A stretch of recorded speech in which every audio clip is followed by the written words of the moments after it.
ओम नमो भगवते वासुदेवाय। ओम नमो भगवते वासुदेवाय। ओम नमो भगवते वासुदेवाय। ओम अज्ञानतिमिरान्धस्य ज्ञानाञ्जनशलाकया चक्षुरुन्मिलितं येन तस्मै श्रीगुरवे नमः। हे कृष्णा करुणा सिन्धो दीनबन्धो जगत्पते गोपेश गोपिका कान्ता राधा कान्ता नमोस्तुते।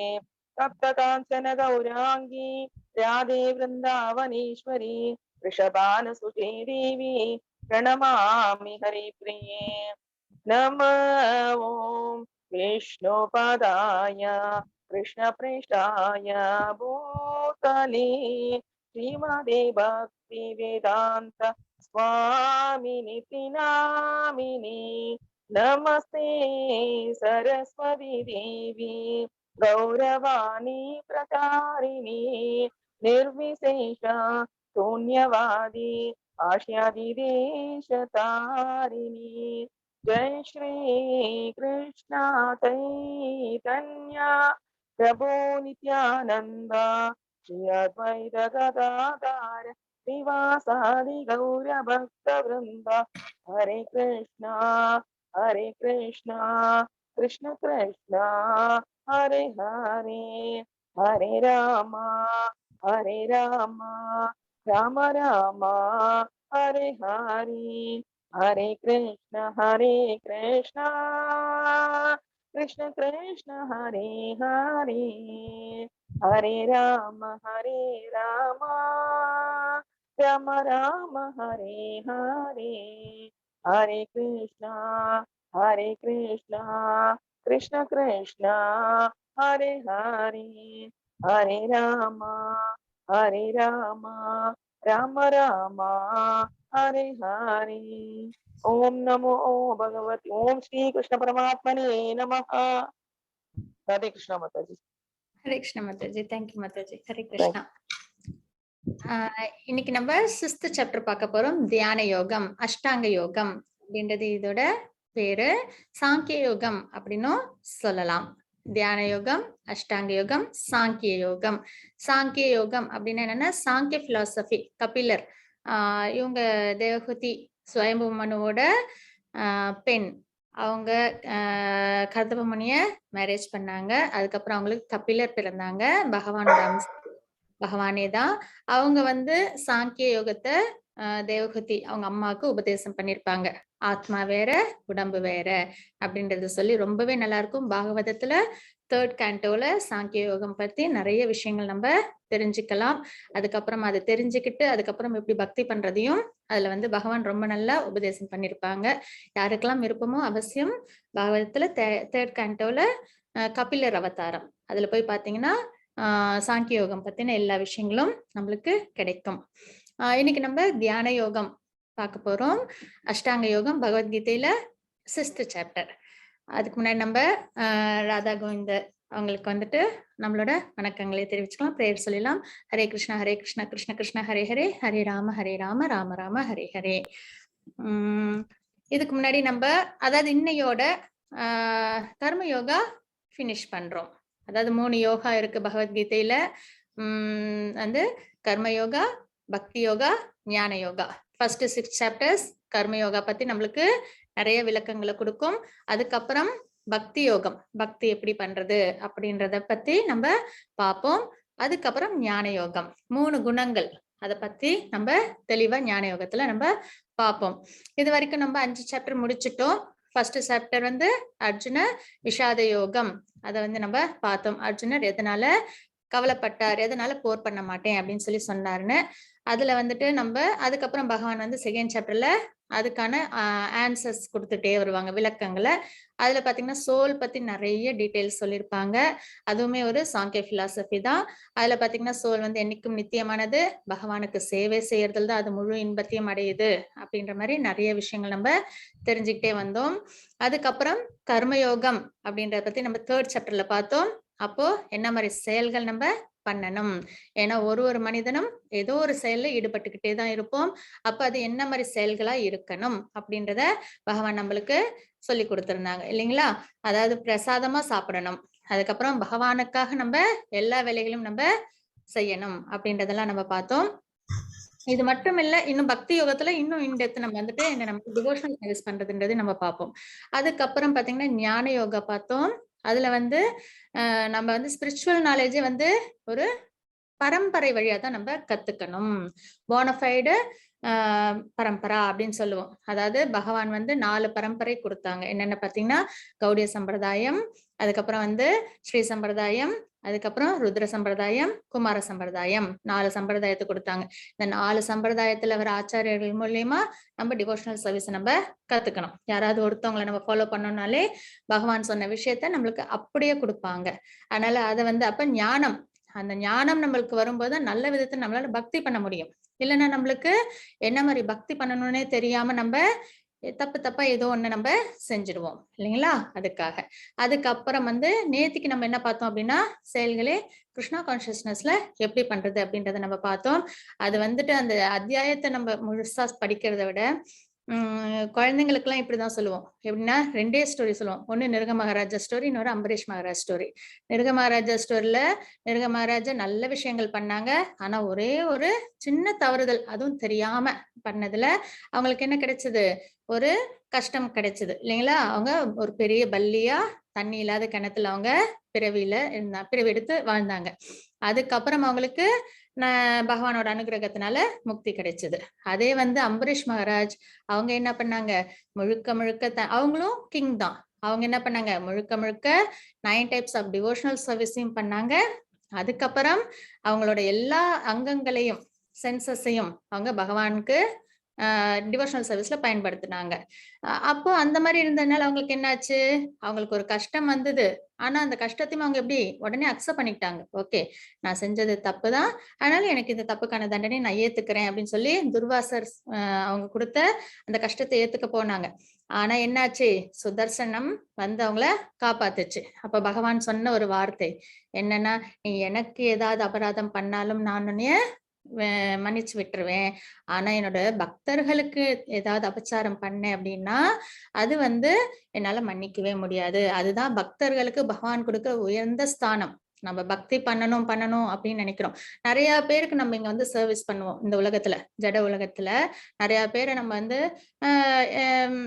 அவங்களுக்கு தேவையான விஷயம்லாம் செய்வோம். ஆனா யாரும் ஒரு சிலவங்க என்ன பண்ணுவாங்க? நம்மள உதாசீனப்படுத்திட்டு போயிடுவாங்க. அப்ப நம்மளுக்கு மனசு ரொம்ப வருத்தமா வரும் இல்லைங்களா? ஆனா பக்தி சேவையில நம்ம பகவானுக்கு ஒரு சின்ன ஒரு விஷயம் செஞ்சாலும் நம்மளுக்கு அவ்வளோ ஒரு ப்ரொடெக்ஷன் பகவான் கிட்ட இருந்து நம்மளுக்கு கிடைக்கும். அப்போ நம்ம யாருக்கு சேவை பண்ணணும்? பகவானுக்கு. அதுல தோல்வியே ஏற்படாது, அதுல வருத்தமே ஏற்படாது.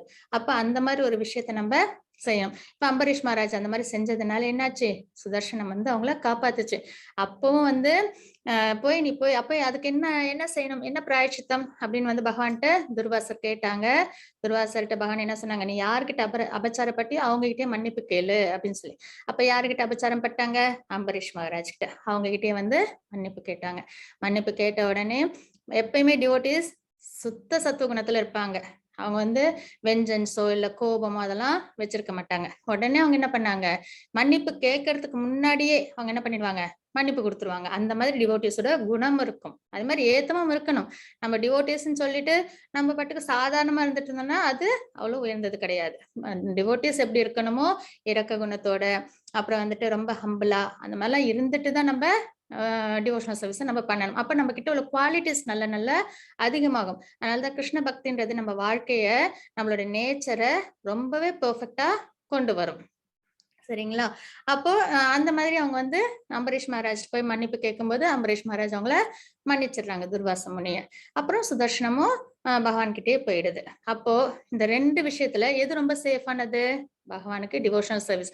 நம்மளோட கடமை டிவோஷனல் சர்வீஸ் பண்றது மட்டும்தான் பகவானுக்கு அப்படின்றதுல மட்டும் நம்மளோட சிந்தனையை செலுத்தி நம்ம வாழ்க்கையை வாழ்ந்தோம் அப்படின்னா மிச்சம் நம்மளுக்கு வர கஷ்டமோ நஷ்டமோ சந்தோஷமோ எல்லாமே பகவான் நம்மளுக்கு ரொம்ப கரெக்டா செஞ்சு கொடுப்பாங்க. ஆனா அந்த எதிர்பார்ப்பு கூட இருக்கக்கூடாது. ஒரு உண்மையான டிவோட்டிஸ் அப்படின்னா எப்படி இருப்பாங்க அப்படின்னு பாத்தீங்கன்னா, பகவானால ஒரு அதாவது ஏதாவது பகவானால வராது. பகவான் வந்து ஏதாவது ஒரு கஷ்டத்தை குடுத்தாலும் அதுக்கு ஒரு ஸ்டோரி இருக்கு. எப்படின்னு பார்த்தீங்கன்னா, ஆ மகாவிஷ்ணுவுக்கு ஒரு நாள் வந்து தலைவலி வந்துதாம். தலைவலி வந்ததும் அவங்களுக்கு கிராஸ் பாடி தலைவலிலாம் வராது. இது ஒரு லீலை. பகவானுக்கு செஞ்ச ஒரு லீலை. தலைவலி வந்த மாதிரி இருந்தாங்க. உடனே நாரதர் மிக சிறந்த டிவோட்டி இல்லைங்களா? நாரதர் வந்து எல்லாருக்கும் டிரான்சென்டென்டல் நாலேட்ஜ் குடுத்தவங்க. நெறைய பேருக்கு. அப்படின்னும்போது அவங்க என்ன பண்ணாங்க, நாரதர் போய் பகவான பார்த்தோனே பகவான் ரொம்ப கவலையா, சோகமா இருந்தாங்களாம். உடனே என்னடா இது பகவானுக்கு சோகமா இருக்காங்க. என்ன விஷயம் அப்படின்னு பகவான்ட்ட போய் கேட்டாங்களாம். கேட்டவுடனே எனக்கு கொஞ்சம் தலைவலிக்குது அப்படின்னாங்க. உங்களுக்கு தலைவலியா? சொல்லுங்க. இப்பயே நான் என்ன செய்யணும்னு சொல்லுங்க அப்படின்னு சொன்ன உடனே, உன்னோட காலடி மண்ண மட்டும் குடு. அது வச்சு என் தலைவலி போயிடும் அப்படின்னு. உடனே என்னது நீங்க வந்து பரமாத்மா, நீங்க வந்து பகவான். உங்களுக்கு என்னோட காலடி மண்ண குடுக்கறதா? அதுக்கப்புறம் எனக்கு வந்துட்டு எவ்வளவு பாவம் வந்து சேரும் தெரியுமா? அது நரகத்திலேயே வச்சிருக்கும். அந்த அளவுக்கு பாவம் ஆயிடும். அதனால நான் தரமாட்டேன் அப்படின்னு சொல்லி சொன்னாங்களாம். உடனே வந்துட்டு சரி அப்ப என்னோட டிவோட்டிஸ் யார்கிட்டயாவது போய் வாங்கிட்டு வா அப்படின்ன உடனே நாரதரும் எல்லா உலகத்துக்கும் அவங்க போக முடியும் இல்லைங்களா? அவங்களும் ஒவ்வொரு இடமா போய் கேக்குறாங்க எல்லார்ட்டையும். பகவானுக்கு இந்த மாதிரி தலைவலிக்குதான். உங்களோட பாதத்தை மண்ணை கொடுத்தீங்கன்னா அவங்களுக்கு தலைவலி போயிடுமா அப்படின்னு.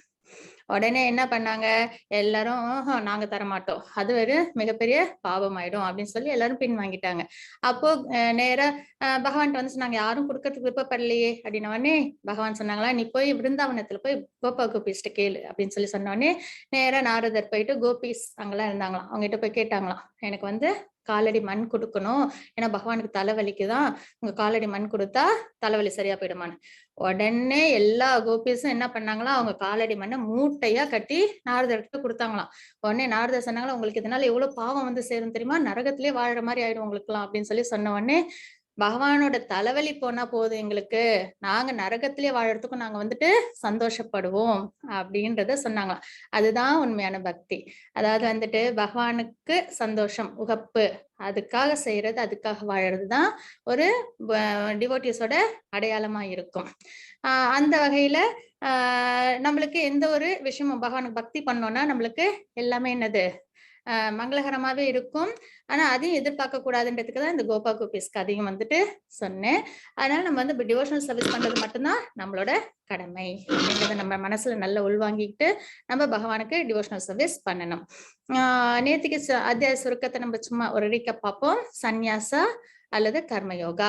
அர்ஜுனர் கேட்பாங்க நான் வந்து சந்நியாசம் அதாவது ரினவுன்ஸ்டு ஆர்டர்ல எந்த செயலும் செய்யாம இருக்கணுமா இல்ல என்னோட கர்மத்தை செய்யணுமா? கர்மம்னா இங்க வந்து பிரிஸ்கிரைப் டியூட்டி.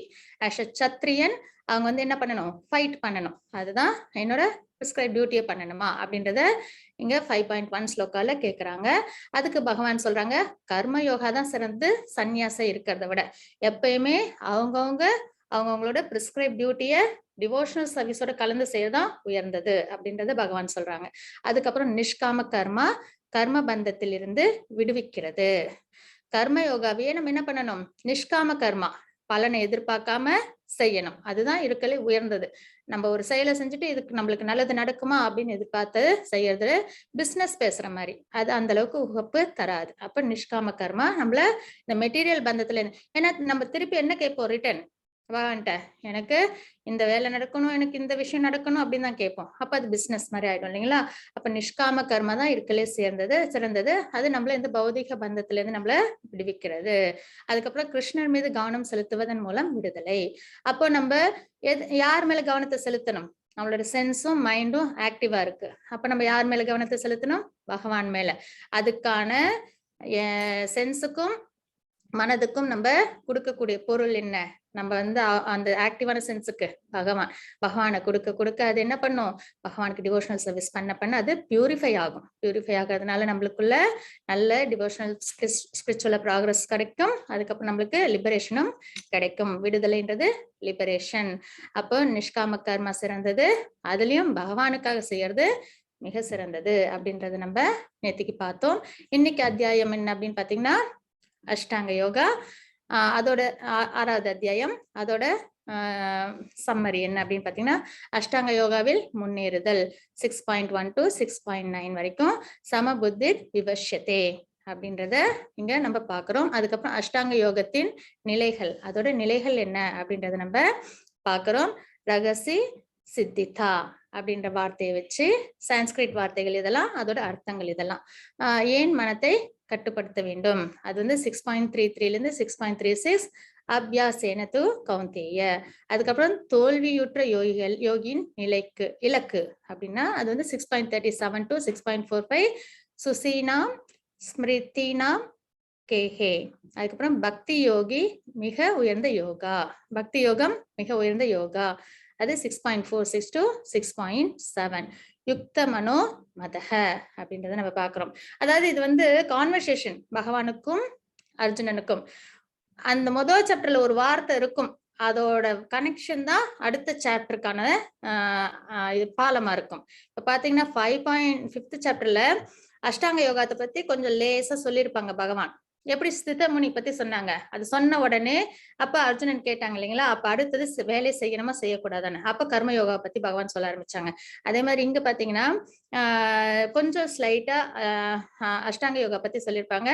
உடனே அடுத்தது வந்து கண்டினியூஷனா 6th சாப்டர் இதுல வந்துருது, இதுல அஷ்டாங்க யோகாவை பத்தி வருது. இங்க பாத்தீங்கன்னா பக்தி யோகம் தான் இருக்கிறதுல சிறந்ததுன்னு சொல்லிட்டாங்க.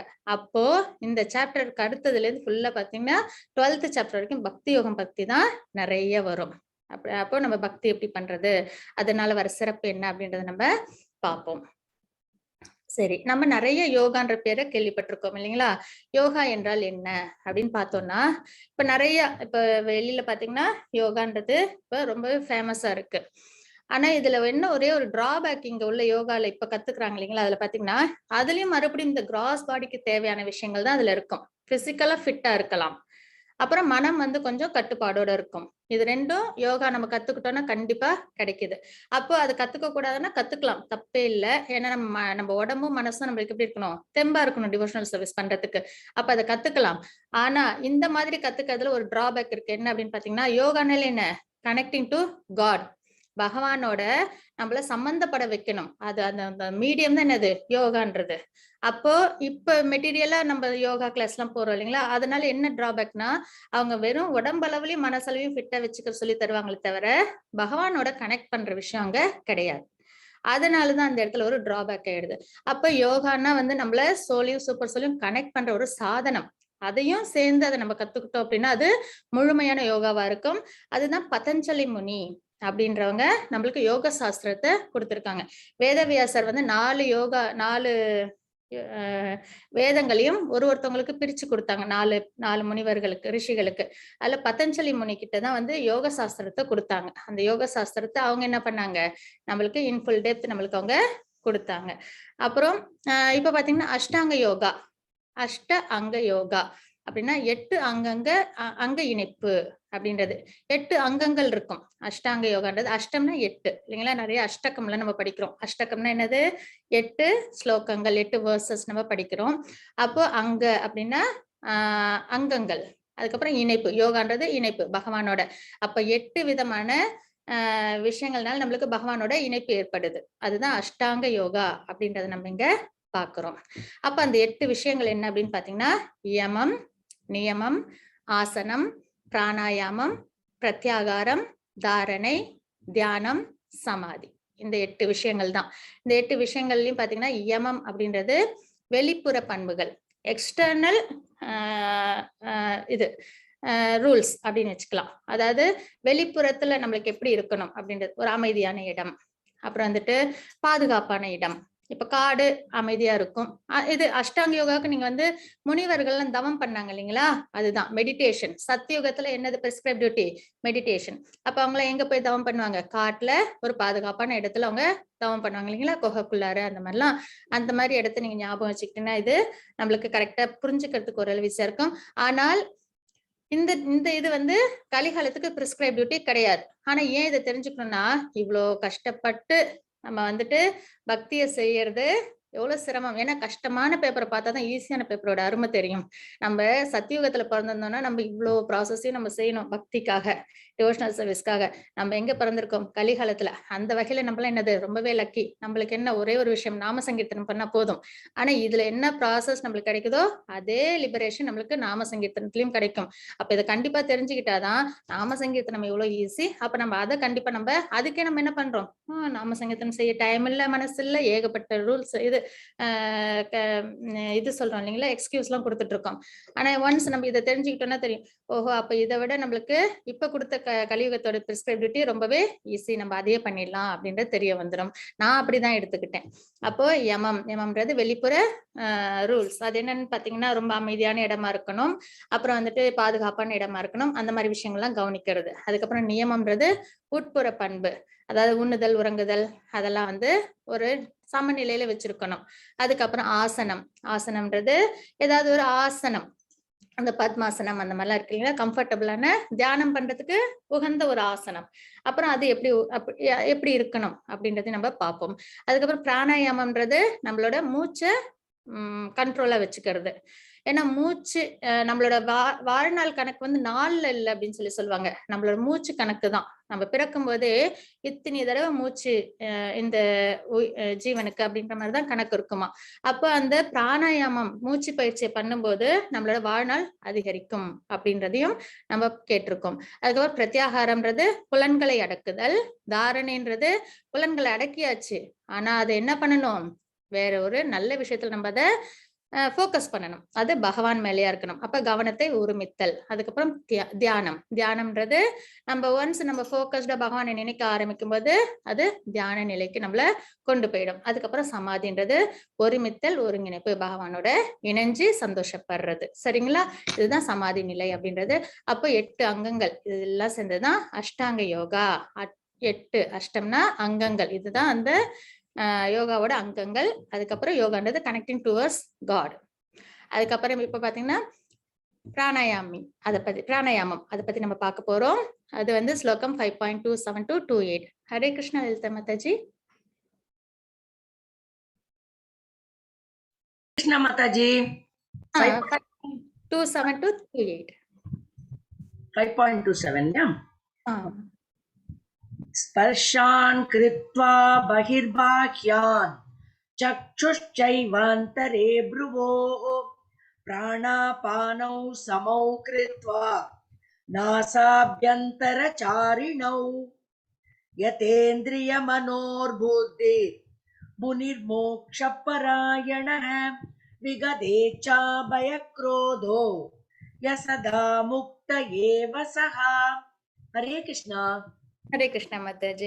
எல்லா புறப்புலன்கள் விஷயங்களையும் வெளியே நிறுத்தி, புருவ மத்தியில் கண்களையும் பார்வையும் நிறுத்தி, நாசிக்குள் உள் வெளி சுவாசங்களை நிறுத்தி, மனம் புலன்கள் அறிவு இவற்றை கட்டுப்படுத்தக்கூடிய முக்தியை விரும்பும் ஆன்மீகவாதி ஆசை பயம் கோபம் இவற்றிலிருந்து விடுபடுகின்றான்.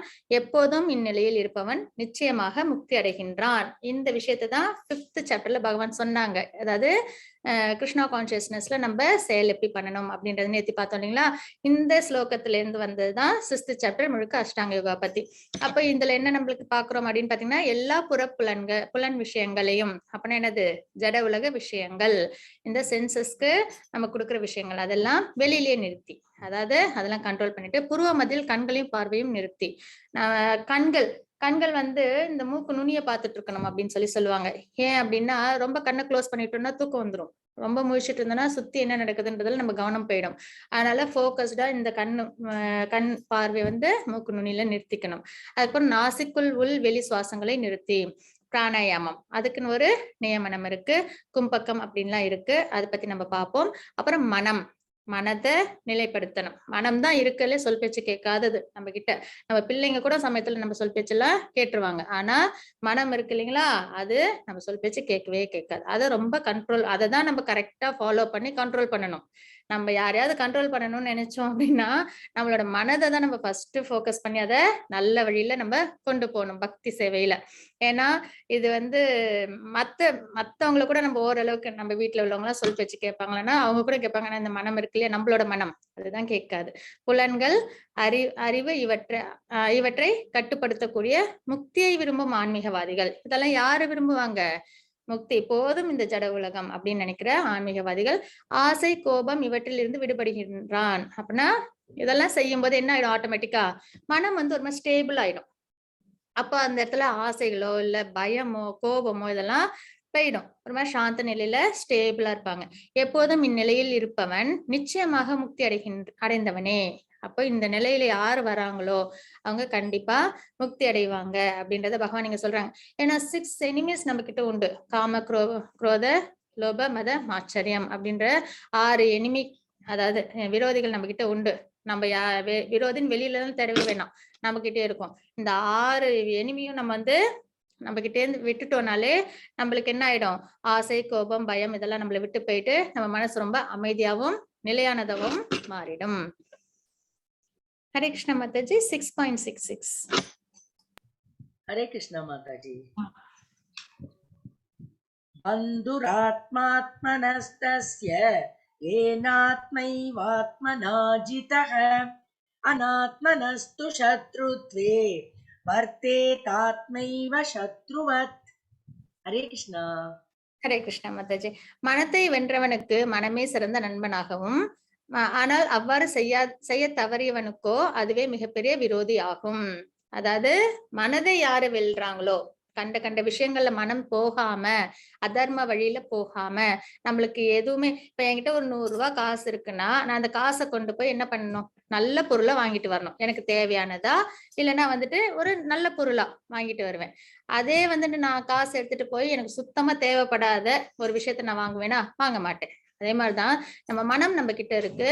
அதை என்ன பண்ணணும், நல்ல விஷயத்துக்கு நம்ம கொண்டு போகணும். பகவான் விஷயம் இல்லைன்னா தர்ம வழி அந்த மாதிரி நம்ம கொண்டு போகணுமே தவிர நம்ம என்ன பண்ணக்கூடாது, அத அதர்ம வழியிலயோ இல்லைன்னா தேவையில்லாத விஷயங்களோ அதுக்கிட்ட நம்ம கொடுக்கவே கூடாது. அப்படி கொடுத்தோம்னா நம்ம காசை வச்சுட்டு தேவையில்லாத பொருளை வாங்கிட்டு வந்துட்ட மாதிரி அர்த்தமாயிடும். அதனால மனத்தை வென்றவனுக்கு மனமே சிறந்த நண்பன் ஆகும். அந்த மாதிரி நம்ம கொஞ்சம் கட்டுப்படுத்திட்டோம்னா போதும், அதுக்கப்புறம் அதுவே வந்துட்டு பழக்கமாயிடும். குழந்தைங்களை கண்ட்ரோல் பண்ணி நம்ம ஒரு நல்ல விஷயத்துல கொண்டு வந்துட்டோம்னா எப்படி அவங்க அதுலயே இருக்கிறாங்க, அதே மாதிரி ஆரம்பத்துல கொஞ்சம் அடம் பண்ணோம், அப்புறம் நம்ம பழக்கிட்டோம் அப்படின்னா அதுவே நம்மளுக்கு சிறந்த நண்பன். ஆனால் அவ்வாறு செய்ய தவறியவனுக்கோ அதுவே மிகப்பெரிய விரோதி ஆகிவிடும் அப்படின்றத பகவான் இந்த ஸ்லோகத்துல சொல்றாங்க. ஹரே கிருஷ்ண மாதாஜி. 6.10. हरे कृष्णा। योगी युञ्जीत सततम् आत्मानं रहसि स्थितः एकाकी यतचित्तात्मा निराशीर परिग्रहः। हरे कृष्णा। ஹரே கிருஷ்ண மாதாஜி. யோகியானவன் தனது உடல், மனம் மற்றும் ஆத்மாவினை பரமனின் தொடர்பில் எப்போதும் ஈடுபடுத்த வேண்டும். அவன் தனிமையான இடத்தில் தனியே வசித்து மனத்தை கவனத்துடன் எப்பொழுதும் கட்டுப்படுத்த வேண்டும். அவன் உரிமை உணர்வுகளில் இருந்தும் ஆசைகளில் இருந்தும் விடுபட்டிருக்க வேண்டும். யோகினா யார் ஒருத்தவங்க யோகத்துல நிலை பெற விரும்புறாங்களோ அவங்க எப்படி இருப்பாங்களாம், தனது உடல், மனம் மற்றும் ஆத்மா, அதாவது மனம், உடல், ஆத்மா இதெல்லாம் பகவானோட தொடர்பு. பகவானோட தொடர்பு அப்படின்னா எப்படி இருக்கணும் அப்படின்னா, நான் இப்ப ஒரு அமைதியா, இப்ப நான் ஒரு 10 நிமிஷம் எனக்கு கிடைக்குது, அப்ப நான் அமைதியா இருக்கேன். எனக்கு வந்து 2 ஆப்ஷன் இருக்கு. ஒண்ணு, நான் வந்து ஏதோ ஒன்ன பத்தி நினைக்கலாம், என் ஃப்ரெண்ட்ஸ் கூட பேசினதோ, இல்ல என்னோட அப்பா அம்மா கிட்ட பேசினதோ, இல்ல என்னோட ஃபேமிலி மெம்பர்ஸ் அவங்க கிட்ட பேசினதோ, ஏதோ ஒண்ணு நினைக்கலாம்.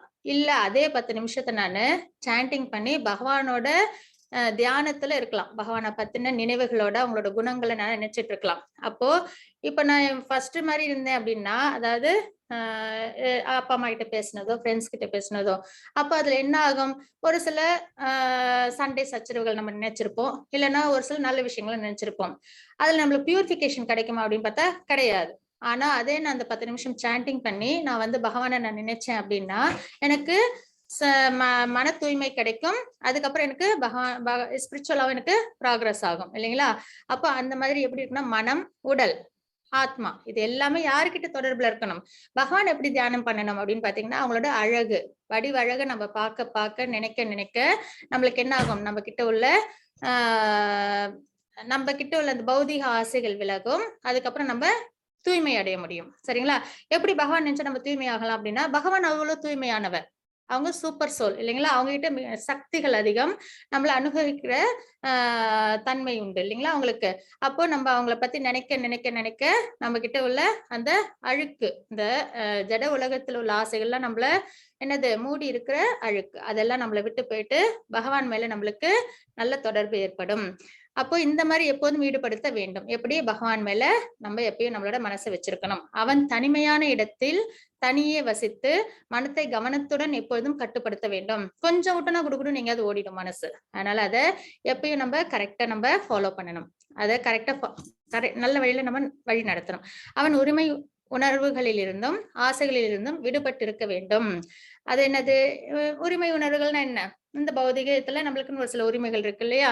நான் நேத்திக்கே சொன்னேன், நம்ம ஃபேமிலிலேயே கொஞ்சம் நம்ம வந்துட்டு உரிமையோட கேட்டோம் அப்படி இப்படின்னா கொஞ்சம் நம்மளுக்கு எதிர்பார்த்தது நடக்காது, நம்மளுக்கு வருத்தம் வந்து சேர்ந்துரும். அந்த மாதிரி விஷயங்கள். அதுக்கப்புறம் ஆசைகளில் இருந்தும் விடுபட்டிருக்கும். சில ஆசைகள் நம்மளுக்கு இருக்கும், அது கிடைக்கலாம், நம்மளுக்கு வருத்தம் ஏற்பட்டுரும். அப்போ இந்த மாதிரி டெம்பரவரியான விஷயத்துல இருந்து நம்ம என்ன பண்ணிடணும்? விடுபட்டு இருக்க வேண்டும். அதுக்காக எதுவுமே செய்யாம இருக்கணும்னா நம்மளோட கடமையா செய்யணும். அஃபெக்ஷன் வந்துட்டு வச்சிருக்க கூடாது. ஆனா அவங்க மேல நம்மளுக்கு கடமையுணர்வோட நம்ம அவங்களுக்கு என்ன செய்யணுமோ அதெல்லாம் நம்ம செஞ்சு கொடுக்கணும். சரிங்களா? அதுக்கடுத்து மாதாஜி ஸ்லோகம் 11 and 12. எஸ் மாதாஜி. शुचौ देशे प्रतिष्ठाय स्थिरमासनमात्मनः नात्युच्छ्रितं नातिनीचं चैलाजिनकुशोत्तरम् तत्रैकाग्रं मनः कृत्वा यतजितेन्द्रियक्रियः उपविशयासने युञ्ज्यात् योगमात्मविशुद्धये. हरे कृष्णा. ஹரே கிருஷ்ண மாதாஜி. யோகத்தை பயில தனிமையான இடத்திற்கு சென்று நிலத்தில் தர்பை புல்லை பரப்பி அதனை மான் தோலாலும் மென்மையான துணியினாலும் மறைக்க வேண்டும். அதாவது காட்டுல போய் இது இப்ப தவம் பண்ண போறாங்க அப்படின்னா தனியான ஒரு இடமா அவங்க பார்க்கணும். அதுக்கப்புறம் அந்த இடத்துல தர்பை புல் பரப்பி அதுக்கு மேல மான் தோல் போட்டுட்டு அதுக்கப்புறம் மேல ஒரு துணி, மென்மையான துணி, பட்டு துணி விரிச்சுக்கணும். இந்த ஆசனம் மிக உயரமாகவோ தாழ்வாகவோ இல்லாமல் புனிதமான இடத்தில் அமைந்திருக்க வேண்டும். அசுத்தமான இடம் இல்லாம, அதே மாதிரி ரொம்ப தாழ்ந்தோ இல்ல உயர்ந்தோ இல்லாம நம்ம வந்து கம்ஃபர்டான ஒரு விஷயமா நம்ம அதை செஞ்சுக்கணும். பின்னர் இதன் மேல் ஸ்திரமாக அமர்ந்து, அதாவது என்ன ஆசனம் நம்மளுக்கு கம்ஃபர்ட்டா இருக்கோ அந்த அளவுல மனம், புலன்கள் மற்றும் செயல்களை கட்டுப்படுத்தி மனத்தை ஒருமுகப்படுத்தி இதயத்தை தூய்மைப்படுத்துவதற்காக யோகியானவன் யோகத்தை பயில வேண்டும். இதுதான் என்னது? அந்த 3 நிலைகள். First yama, niyama and asana. இந்த 3த்துலயும் பாத்தீங்கன்னா நம்மளோட புற விஷயங்கள், அதாவது நம்ம எந்த இடத்துல யோகா பண்றோமோ அதெல்லாம் நம்ம கரெக்டா பார்த்து ப்ராப்பரான இடமா இந்த ரூல்ஸ் படி நம்ம ஃபாலோ பண்ணி செய்யணும் அப்படின்றத சொல்றாங்க. அதுக்கடுத்து பிரத்யாகார 6.15. ஹரே கிருஷ்ண மாதாஜி. हरे कृष्ण माताजी. युज्जन्नैवं सदात्मानं योगी नियतमानसः शान्तिं निर्वाण परमां मत्संस्थामधिगच्छति. हरे कृष्ण माताजी. ஹரே கிருஷ்ண மாதாஜி. இவ்வாறாக உடல், மனம் மற்றும் செயல்களை இடையூறாது கட்டுப்படுத்தி பழகிய யோகி தனது ஒழுங்குபடுத்தப்பட்ட மனத்துடன் பௌதிக வாழ்வை கலைந்து இறைவனின் திருநாட்டை கிருஷ்ணலோகத்தை அடைகின்றான். யார் ஒருத்தவங்க இந்த மாதிரி இதெல்லாம் வந்து எக்ஸ்டர்னல் தான் இப்ப பார்த்த வரைக்கும், எக்ஸ்டர்னல். இதுக்கப்புறம் பிரத்யாகாரம்ன்றது என்ன அப்படின்னு பாத்தீங்கன்னா அதுக்கப்புறம் வந்து பிராணாயாமம் வரும். பிராணாயாமம் நம்ம முன்னாடியே படிச்சுட்டோம் இல்லைங்களா? அதுல என்னன்னா மூச்சை கட்டுப்படுத்துறது, மூச்சு பயிற்சி. அது வந்து நம்ம ஒரு வீடியோவும் நம்ம அதுல பார்ப்போம். அதை பார்க்கும்போது உங்களுக்கு இன்னுமே வந்து ஈஸியா புரிஞ்சிடும். அதுல என்னன்னா பிராணாயாமம் எப்படி பண்றது, ஏன்னா மூச்சு பயிற்சின்றது ரொம்பவே முக்கியம். அதுதான் நம்மள இந்த குணங்கள் இருக்கு இல்லைங்களா, இந்த ரஜோகுணம், கோவம் வரும்போது நம்மளுக்கு பாத்தீங்கன்னா மூச்சு வேக வேகமா வாங்குவோம் இல்லைங்களா? அப்போ அந்த நம்ம குணங்களுக்கும் மூச்சுக்கும் ஒரு சம்பந்தம் இருக்கு. அப்ப நம்ம மூச்சு பயிற்சி நம்ம செஞ்சு நம்ம வந்து நம்மளோட மூச்சை வந்து நார்மலா பண்ணாலே நம்மளோட குணம் வந்து எப்பயுமே சாந்த நிலையில இருக்கும். சரிங்களா? அதுதான் நம்ம வந்து பிராணாயாமத்துல பார்ப்போம். பிரத்யாகார அப்படின்றது என்ன அப்படின்னு பாத்தீங்கன்னா உடல், மனம் மற்றும் செயல்களை இடையூறாது கட்டுப்படுத்த பழகிய யோகி. அப்போ செயல்கள் எந்த பௌதிக செயல்கள்னு ஈடுபடாம, மனம் எந்த பௌதிக விஷயத்தையும் நினைக்காம, உடலும் வந்துட்டு பகவான் விஷயத்துல நம்ம பயன்படுத்தும் போது அந்த மாதிரி பயன்படுத்துறது என்ன அப்படின்னு பாத்தீங்கன்னா பிரத்யாகாரா. அந்த நிலை அஷ்டாங்க யோகத்துல எத்தனாவது நிலை இது? 5வது நிலை. இந்த நிலைக்கு நம்ம வரோம். அதுவும் பௌதிக வாழ்வை கலைந்து இறைவனின் திருநாட்டை அடைகின்றான். இந்த மாதிரி யார் ஒருத்தவங்க ஃபாலோ பண்றாங்களோ அவங்க கிருஷ்ணலோகத்தை, கோலோகத்தை அடையிறாங்க அப்படின்றத இங்க நம்ம பாக்குறோம். ஹரே கிருஷ்ண மாதாஜி. हरे कृष्ण माताजी. नात्यश्नतस्तु योगोऽस्ति न चैकान्तमनश्नतः न चाति स्वप्नशीलस्य जाग्रतो नैव चार्जुन. हरे कृष्णा. ஹரே கிருஷ்ண மாதாஜி. அர்ஜுனா, எவனொருவன் மிக அதிகமாக அல்லது மிக குறைவாக உண்கிறானோ, மிக அதிகமாக அல்லது மிக குறைவாக உறங்குகின்றானோ, அத்தகையோன் யோகி ஆவதற்கு வாய்ப்பே இல்லை. பகவான் இங்க சொல்லிட்டாங்க. என்ன சொன்னாங்க? இதெல்லாம் வந்துட்டு பகவான் சொன்ன வார்த்தைகள். அதனால நம்ம இதை கண்டிப்பா அப்படியே ஃபாலோ பண்ணணும். ஒரு பிரின்சிபாலோ ஒரு ஆபீஸ்ல உள்ள ஹெட்டோ சொல்லிட்டாங்கன்னா நாளைக்கு லீவு இல்ல இந்த வேலையை செய்யுங்கன்னு சொன்னா நம்ம கண்டிப்பா ஃபாலோ பண்றோம் இல்லைங்களா? அதுல போய் கிராஸ் கொஸ்டின் கேட்டுட்டு இருக்க மாட்டோம். ஒரு பிரின்சிபால் வந்து ஸ்கூல் லீவுன்னு சொல்லிட்டு நம்ம என்ன பண்ணிடுவோம், கண்டிப்பா ஃபாலோ பண்ணுவோம். அதே மாதிரி ஒரு ஆபீஸ்ல நாளைக்கு லீவு அப்படின்ட்டு ஹையர் அத்தாரிட்டி வந்துச்சுன்னா நம்ம கண்டிப்பா அதை நம்புறோம். போய் கிராஸ் கொஸ்டின்ஸ் அதுக்கப்புறம் வேற யார்ட்டையும் கேட்க மாட்டோம். நாளைக்கு லீவா ஆபீஸ் உண்டு அப்படின்லாம் கேட்க மாட்டோம். அதே மாதிரி இப்ப பகவானே சொல்றாங்க இது அத்தனையும். அப்போ பகவான ஹையர் அத்தாரிட்டி, அதை நம்ம என்ன பண்ணணும், அப்படியே கண்ணை மூடிட்டு நம்ம ஃபாலோ பண்றதுதான் சிறந்த ஒரு விஷயம். அப்போ இப்ப பகவான் என்ன சொல்றாங்க, எல்லாமே பகவத்கீதையில சொல்ற எல்லா உபதேசங்களையும் நம்ம அந்த மாதிரிதான் நம்ம வாழ்க்கையில எடுத்துக்கணும். அர்ஜுனா, எவனொருவன் மிக அதிகமாக அல்லது மிக குறைவாக உண்ணுகிறானோ, எப்பயுமே சாப்பாடு வந்து பாத்தீங்கன்னா அரை வயிறு சாப்பிட்டுட்டு அரை வயிறு தண்ணி குடிச்சிட்டு அரை வயிறு வந்து நம்ம அப்படியே விட்டுணும். அப்பதான் வந்து நம்மளோட உடம்பு வந்து ஆரோக்கியமாவே இருக்கும். நம்ம நல்லா ஃபுல்லா சாப்பிட்டுட்டோம்னால நம்மளுக்கு என்னது அஜீரணம் ஏற்பட்டு அதனாலே நம்ம வந்து என்ன பண்ணுவோம், நம்ம நிறைய சிரமங்கள் அனுபவிக்கிறோம் இல்லைங்களா? அப்ப சாப்பிடுறதுல என்னது ஒரு அளவுகோல் ஒரு முறை இருக்கு. அப்ப அந்த மாதிரி தான் நம்ம சாப்பிடணும். எப்படின்னா ரொம்ப கம்மியாவும் சாப்பிடக்கூடாது, ரொம்ப அதிகமாவும் சாப்பிடக்கூடாது. அதே மாதிரி அதிகமாவும் குறைவாகவும் தூங்கவும் கூடாது. ரொம்ப அதிகமா தூங்கினா அது தமோ குணத்துல வந்துடும். ரொம்ப கம்மியா தூங்கினா நம்மளால மற்ற விஷயங்களை நம்மளால சரியா நம்ம ஈடுபாடோட செய்ய முடியாது. அப்போ கம்மியான அளவா நம்ம உறங்கணும். எவ்வளவுன்னு பாத்தீங்கன்னா 4 to 6 hours தூங்கினா ஒரு நாளைக்கு கரெக்டா இருக்கும். அது நல்ல உறக்கமா இருக்கணும், டிஸ்டர்ப்ட் இல்லாத ஒரு ஸ்லீப்பா இருக்கணும். மிக அதிகமாகவோ அல்லது மிக குறைவாகவோ உறங்குகிறானோ அத்தகையோன் யோகி ஆவதற்கு வாய்ப்பே இல்லை. அப்ப அளவா சாப்பிடணும், அளவா தூங்கணும். அப்பதான் யோகாவுக்கு அது கரெக்டா இருக்கும். யோகான்றது என்னது, பகவானோட நம்மள கனெக்ட் பண்ற சாதனம். हरे कृष्ण माताजी. नियम 6.17. हरे कृष्ण माताजी. युक्ताहार विहारस्य युक्तचेष्टस्य कर्मसु युक्तस्वप्नावबोधस्य योगो भवति दुःखः. हरे कृष्ण. ஹரே கிருஷ்ண மாதாஜி. உண்ணுதல், உறங்குதல், உழைத்தல், கேளிக்கை ஆகிய பழக்கங்களை நெறிப்படுத்தியவன் யோக பயிற்சியின் மூலமாக எல்லா துன்பங்களையும் பெருமளவில் நீக்கிவிட முடியும். அப்போ யோக பயிற்சியின் போது துன்பங்கள் வரும் இல்லைங்களா? அதாவது என்னது, இப்ப நம்ம நல்லா சாப்பிட்டுட்டோம் அப்படின்னா நம்மளுக்கு அதுவே அஜீரணமா இருக்கும். சாப்பிடவே இல்லைன்னா நம்மளால யோகம் பண்ணவே முடியாது, மயக்கம் வந்துடும் இல்லைங்களா? அப்போ இந்த மாதிரி உண்ணுதல், உறங்குதல், உழைத்தல், கேளிக்கைகள் இந்த பழக்கங்களை நம்ம நெறிப்படுத்தியவர்கள், யார் ஒருத்தவங்க நெறிப்படுத்துறாங்களோ கரெக்டா அளவா எப்படி இருக்கணும் அப்படி அந்த முறைகளை ஃபாலோ பண்றாங்களோ யோக பயிற்சியின் மூலமாக எல்லா துன்பங்களையும் பெருமளவில் நீக்கிவிட முடியும். பௌதிக துன்பங்கள் எல்லாத்தையும் அவங்களால பெருமளவு நீக்கிவிட முடியும் அப்படின்றது இந்த ஸ்லோகத்தில் நம்ம பாக்குறோம். அதுக்கு அடுத்தது தாரணா 6.8. மாதாஜி. ஹரே கிருஷ்ணா. ஹரே கிருஷ்ணா. யதா விநியதம் சித்தம் ஆத்மன்யேவாவதிஷ்டதே நிஸ்பிருஹः சர்வகாமேப்யோ யுக்த இத்யுச்யதே ததா. ஹரே கிருஷ்ணா. ஹரே கிருஷ்ண மாதாஜி. யோகியானவன் யோக பயிற்சியின் மூலமாக தனது மனத்தின் செயல்களை ஒழுங்குபடுத்தி எல்லா ஜட ஆசைகளில் இருந்தும் விடுபட்டு உன்னதத்தில் நிலை பெறும் பொழுது யோகத்தில் நன்கு நிலை பெற்றவனாக கூறப்படுகின்றான் அப்படின்றத நம்ம இங்க பாக்குறோம். அப்போ இதுக்கு முன்னாடி பிரத்யாகாரம் வரைக்கும் நம்ம பார்த்துட்டோம். யம, நியமம், ஆசனம், பிராணாயாமம், பிரத்யாகாரம் பார்த்தாச்சு. இப்ப தாரணை அப்படின்னா என்னன்னா, பிரத்யாகாரத்துல என்ன பண்ணிட்டோம், புலன்களை கண்ட்ரோல் பண்ணிட்டோம்.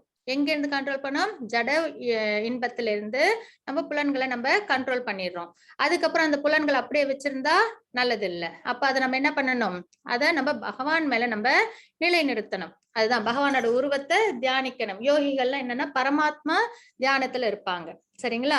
அப்ப பரமாத்மாவை நம்ம மனசுல நிலைநிறுத்தி அவங்களோட வடிவழக நம்ம தியானிக்க ஆரம்பிக்கணும்.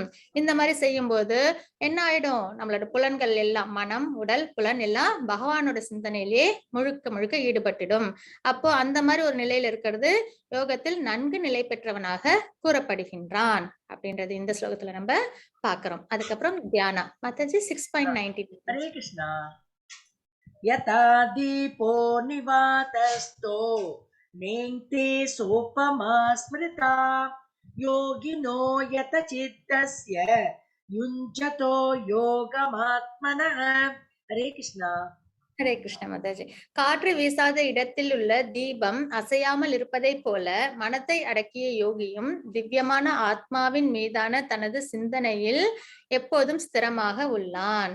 அப்போ அவங்களோட நிலைமை இப்ப தியான தாரணையிலிருந்து அடுத்து தியானம் அந்த ஸ்டேஜுக்கு வரும்போது அவங்களுக்கு எப்படி இருக்குன்னா, காத்து வீசாத இடத்துல ஒரு வேகமா வீசாத ஒரு இடத்துல நம்ம தீபம் ஏத்தி வச்சா அப்படியே அழகா எரியும் இல்லைங்களா, முத்து மாதிரி ஆடாம அசையாம. அந்த மாதிரி அவங்களோட சிந்தனை முழுக்க ஆத்ம சிந்தனையில இருக்கும் அப்படின்றத சொல்றாங்க. பரமாத்மாவோட திவ்யத்தை அது அனுபவிக்க ஆரம்பிச்சிருக்கும், அழக திவ்ய அழக. சரிங்களா? அப்போ அதோட புலன்கள், மனம், உடம்பு எல்லாம் எப்படி இருக்கும், அப்படியே காத்துல அசையாத தீபம் மாதிரி முத்து மாதிரி நிலை பெற்று அழகா இருக்கும். அதுலயே போக்கஸ்டா இருக்கும் அப்படின்றத சொல்றாங்க. அந்த நிலைதான் என்னது? தியானா. காற்று வீசாத இடத்தில் உள்ள தீபம் அசையாமல் இருப்பதை போல மனத்தை அடக்கிய யோகியும் திவ்யமான ஆத்மாவின் மீதான தனது தியானத்தில் எப்பொழுதும் ஸ்திரமாக உள்ளான். அதுக்கடுத்து சமாதி நிலை. ஹரே கிருஷ்ண மாதாஜி. ஹரே கிருஷ்ணா. 3 படிச்சுட்டுமா? 20 to 23. हरे कृष्णा. यत्रो परमते चित्तं निरुद्धं योगसेवया यत्र चैवात्मनात्मानं पश्यन्नात्मनि तुष्यति सुखमात्यन्तिकं यत् बुद्धिग्राह्यमतीन्द्रियं वेत्ति यत्र न चैवायं स्थितश्चलति तत्त्वतः यं लब्ध्वा चापरं लाभं मन्यतेनाधिकं ततः यस्मिन् स्थितो न दुःखेन गुरुणापि विचाल्यते तं विद्या दुःखसंयोग वियोगं योगसंहितं स निश्चयेन योक्तव्यो योगो निर्वण्णचेतस. हरे कृष्णा. ஹரே கிருஷ்ண மாதாஜி. சமாதி நிலையில எப்படி இருப்பாங்க அப்படின்றத பகவான் நீங்க சொல்லியிருக்காங்க. சமாதி என்று அழைக்கப்படும் பக்குவ நிலையில் மனம் யோக பயிற்சியின் மூலமாக ஜட செயல்களில் இருந்து முழுமையாக விலக்கப்பட்டிருக்கிறது. அதாவது எதுவுமே தெரியாது வெளியில. இப்ப நிறைய பார்த்திருப்போம் இல்லைங்களா, நம்ம கேள்வியும் பட்டிருப்போம். அப்படியே மேல வால்மீகி என்ன பண்ணுவாங்க, அவங்க தவம் பண்ணும்போது மேல ஃபுல்லா எறும்பு புத்தா கட்டிடும் அப்படின்னு சொல்லி எல்லாம் கேட்டிருக்கோம் இல்லைங்களா. ராமாயணம் எழுதினவங்க யாரு? வால்மீகி. அவங்க ஃபர்ஸ்ட் என்ன பண்ணாங்க, ரத்னாகரா இருக்கும்போது அவங்களுக்கு தமோ குணத்துல இருந்தாங்க. அது நம்ம பின்னாடி 3 குணங்கள் பத்தி பார்ப்போம் இல்லைங்களா, ஞானயோகம். அதுல அவங்கள பத்தி நம்ம பார்க்கலாம். அப்ப பாத்தீங்கன்னா அவங்க அந்த நிலையில இருந்து அவங்க என்ன பண்ணாங்க, இந்த மாதிரி அஷ்டாங்க யோகால பயிற்சி ஆகி இந்த 8 நிலையும் அவங்க கம்ப்ளீட் பண்ணதுக்கு அப்புறம் பாத்தீங்கன்னா இந்த சமாதி நிலையில பார்த்தா வெளியில என்ன நடக்குதுன்னே தெரியாது அவங்களுக்கு எல்லாம். ஃபுல்லா அவங்க மேல இந்த எறும்பு புத்தெல்லாம் கட்டிடும். அந்த மாதிரிலாம் ஒரு விஷயங்கள்லாம் நம்ம நிறைய பார்த்திருப்போம், கேள்வியும் பட்டிருப்போம் இல்லைங்களா. அந்த மாதிரி ஜட செயல்களில் இருந்து முழுமையாக விலக்கப்படுகிறது. இது நம்மளோட புலன்கள் எல்லாம். தூய மனத்தால் தன்னை கண்டு தன்னில் இன்பத்தை அனுபவிப்பதற்கு ஒருவனிடம் உள்ள திறனில் இருந்து இப்பக்குவ நிலையை உணரலாம். அப்போ தூய மனத்தால் தன்னை கண்டு தன்னில் இன்பத்தை அனுபவிப்பதற்கு ஒருவனிடம் உள்ள திறனில் இருந்து இப்பக்குவ நிலையை உணரலாம். அப்ப என்ன பண்றாங்க, அவங்க தன்னிலேயே தன்னுக்குள்ளேயே ஆனந்தத்தை அவங்க அனுபவிக்கிறாங்க. இந்த இன்ப நிலையில் அவன் திவ்யமான புலன்களின் மூலம் எல்லையற்ற திவ்யமான ஆனந்தத்தை அனுபவிக்கின்றான். பிளிஸ்னஸ் அவங்களுக்கு கிடைக்கும். பகவான் மேல தியானம் பண்ண பண்ண, ஆத்மா மேல தியானம் பண்ண பண்ண திவ்யமான ஆனந்தம். ஏன்னா ஆத்மாவுக்கு 3 விஷயங்கள் இருக்கு இல்லைங்களா. அதோட இது என்ன தன்மை என்ன? சத் சித் ஆனந்தா, எட்டர்னல். அதுக்கப்புறம் நாலேஜ், அப்புறம் பிளிஸ். ஆனந்தம்ன்றது பரமானந்த நிலை. அதாவது ஹாப்பினஸ்ன்றதுதான். இந்த மெட்டீரியல் வேலை நம்மளுக்கு ஒரு சந்தோஷம்னா அது ஹாப்பினஸ், சந்தோஷம் தான். ஆனா ஆனந்தம்ன்றது பிளிஸ் அப்படின்னு சொல்லுவோம் இல்லைங்களா, பரமானந்த நிலைன்னு சொல்லுவோம் இல்லைங்களா, அந்த நிலை கிடைக்கும். இவ்வாறு நிலை பெற்றவன் உண்மையில் இருந்து என்றும் வழுவதில்லை. இதைவிட உயர்ந்த லாபம் எதுவும் இல்லை என்று நினைக்கின்றான். இதை தாண்டி வேற எதுவுமே கிடையாது அப்படின்றத அவங்க உணர்வாங்க. இத்தகைய நிலையில் அமைந்தவன் மாபெரும் துயரங்களுக்கு மத்தியிலும் ஒருபோதும் அசையப்படுவதில்லை. இதுல உண்மையை பார்த்ததுக்கு அப்புறம் அவங்க என்ன பண்ண மாட்டாங்க, இந்த பௌதீகத்துல நம்மளுக்கு ஏற்படுற எந்த ஒரு கஷ்டத்தினாலும் அவங்க என்ன பண்ண மாட்டாங்க, அவங்க வருத்தப்படவே மாட்டாங்க. அது அவங்கள பாதிக்காது அப்படின்றத நம்ம பாக்குறோம். இதுதான் சமாதி நிலை. முழுக்க முழுக்க ஆத்ம உணர்வுல அவங்க தன்னையே அவங்க லயிச்சு இருப்பாங்க. சரிங்களா? இதுதான் நம்ம பார்க்கிறோம். ஆக்சுவலி இன்னைக்கு 6th சாப்டர் நம்ம வந்துட்டு 2 நாளா பார்க்க போறோம். நாளைக்கும் இது கண்டினியூ ஆகும். இன்னைக்கு இதோட நம்ம நிறுத்திக்கலாம். சமாதி அது என்னன்னா அஷ்டாங்க யோகத்துல 8 அங்கங்கள் என்னென்ன அப்படின்றத நம்ம பார்த்தோம். இந்த மாதிரி விஷயங்கள் தான் வந்து தியான யோகா அப்படின்றத நம்ம சொல்றோம். மெடிடேட் பண்ணி பகவானை நம்ம தியானம் பண்றது. ஆக்சுவலி சாண்டிங் பண்ணும்போது நம்ம என்ன பண்ணணும்? இந்த மாதிரி தான் பகவானை நம்மளுக்குள்ளார கொண்டு வரணும். அதுதான் வந்து பியூர் சாண்டிங். ஆனா ஆரம்பத்துல இது வராது. பழக பழக அது நம்மளுக்கு கண்டிப்பா அவசியம் வரும் அப்படின்றத நான் இங்க உங்க எல்லாருக்கும் சொல்றேன். அதுக்கப்புறம் நல்ல சாண்டிங்கும் நம்ம பண்ணணும். ஹரே கிருஷ்ணா. கிளாஸ் சென்ட் பண்ணிடுறேன். மத்தாஜி நாளைக்கு மறுபடியும் நம்ம கண்டினியூ பண்ணுவோம் ஸ்லோகங்களை.